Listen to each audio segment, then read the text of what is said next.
नमस्कार दोस्तों, आप सभी का स्वागत है। इस कहानी को पूरा सुनें और आप इस चैनल पर नए हैं तो चैनल को सब्सक्राइब करें। आइए कहानी को शुरू करते हैं। पड़ोसन ने बुलाकर मुझे दे दी अपनी।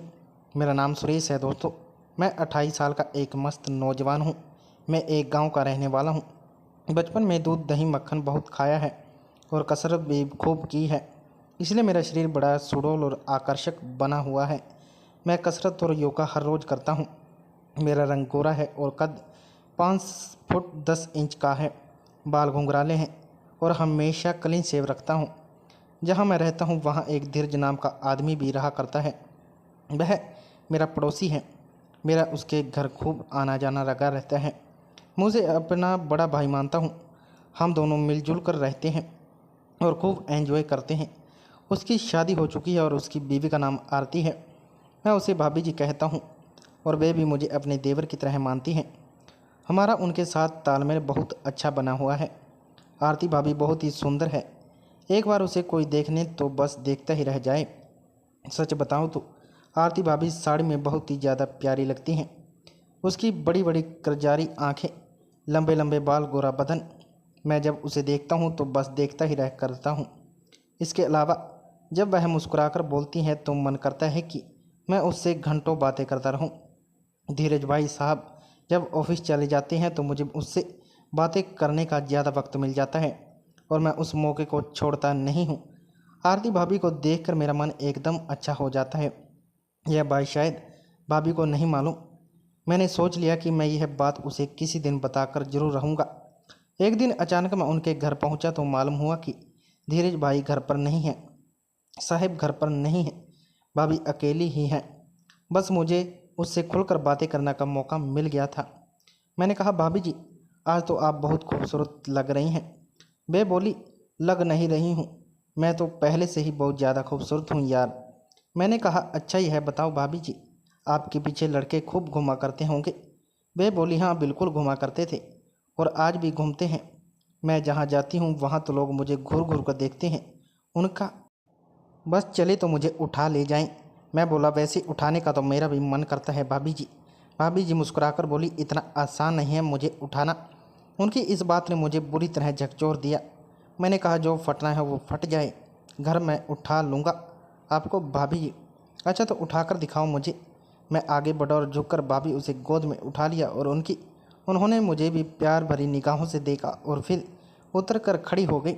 ये सब हो ही रहा था कि अचानक धीरज आ गया। मुझे लगा कि मेरे हाथ से एक बेहतरीन मौका निकल गया। मैं थोड़ा निराश हो गया और अपने घर चला गया। उसके 3 घंटे बाद भाभी का फ़ोन आया। बोली, नरेश तुम अभी और मेरे घर आ जाओ। यह सुनकर मैं खुश हो गया। मैं फ़ौरन उसके पास जा पहुंचा।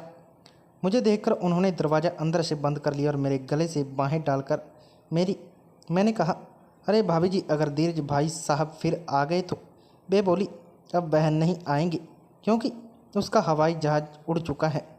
अब वह 3 दिन के बाद ही आएगा। अब तुम बेफिक्र होकर मेरे साथ बैठे और बातें करो। यह सुनकर मेरे बदन में आग लग गई। मेरा चेहरा भी खिल उठा। भाभी ने मुझे सोफे पर बैठा दिया और खुद अंदर चली गई। थोड़ी देर बाद वे ड्रिंक्स का सेट एक टेबल पर रखे हुए आई। फिर हम दोनों इधर उधर की बातें करते रहे। बस मेरा मन तो भाभी को देखने में ही लगा था। वे मेरे सामने बैठ गई और एक ड्रिंक का पैक बनाकर मुझे पकड़ा दिया। फिर हम दोनों आमने सामने बैठे हुए कोल्ड ड्रिंक पीने लगे। मुझे पहली बार मालूम हुआ कि आरती भाभी कोल्ड ड्रिंक भी पीती है। एकाएक भाभी जी बोली, यार क्यों न हम लोग ताश का एक गेम खेलें। मैंने कहा, हाँ हाँ मैं तैयार हूँ भाभी जी। वे ताश की गड्डी लेकर बैठ गई। उन्होंने कहा, देखो नरेश, एक पत्ता तुम निकालो, एक पत्ता मैं निकालूंगी। यह सुनकर मेरी खुशी का ठिकाना नहीं रहा। बस फिर खेल शुरू हो गया। गड्डी से एक पत्ता मैंने निकाला और एक पत्ता भाभी ने। मेरा पत्ता छोटा था तो मैं हार गया, इसलिए मुझे अपनी तीसरी बार मैं जीत गया और भाभी हार गई तो उन्होंने अपनी हार माननी पड़ी। दोस्तों, जो आगे का मंजर था वो सब सुनकर आप सब हैरान रह जाएंगे। हमने खेलना बंद कर दिया और प्यार भरी बातें करने लगे। भाभी बोली, आप आज रात यहीं रुक जाना, मैं अकेली हूँ। तुम्हारा भाई 3 दिनों के लिए बाहर गया है तो मुझे अकेली को नींद नहीं आएगी, इसलिए तुम आज रात मेरे घर पर रुक जाना।